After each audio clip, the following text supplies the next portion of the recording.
Matapos ang balita ni Carla Mateo tungkol sa kilusang Mayo 1, National Union of Students of the Philippines naman, may issue rin sila. Kasama rin, no? Pagtaas naman ng matrikula mga kapuso, pati pagtaas ng presyo ng mga produkto. Busy yung mga mahilig mag-rally. Busy yung mga mahilig kung ano-anong kilos protesta mga kapuso. Wala naman nangyayari. 6:42, Alang Gatos, pasok! Inabot nga ng National Union of Students of the Philippines ang Pangulong Noynoy Aquino na gumawa naman ng paraan upang pigilan ang pagtaas ng tuition fee at langis.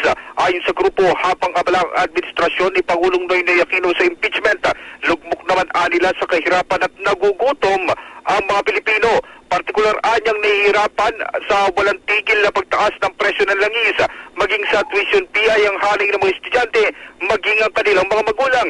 Kasunod nito, lalahok din daw ang kanilang hanay sa malakihang kilos protesta ngayong araw na iniumang ng iba't ibang samahan ng mga estudyante upang puntinahin at merong malaking kilos protesta ngayong araw na ito, Alan? Yung mga estudyante, saan gagawin yan? Yung mga estudyante sa Mindiola rin.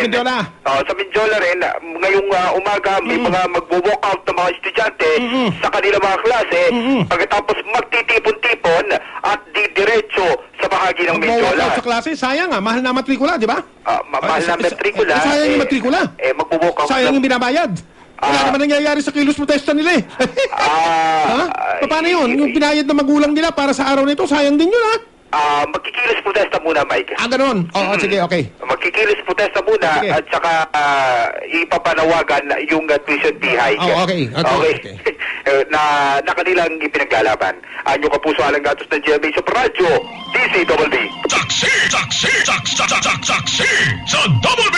Ito ang sama-sama nating pagiging ito ang sama-sama nating pagiging saksi sa Double B. Ang ating oras, 6:44 at 20 segundos. Ang Double B sa News TV.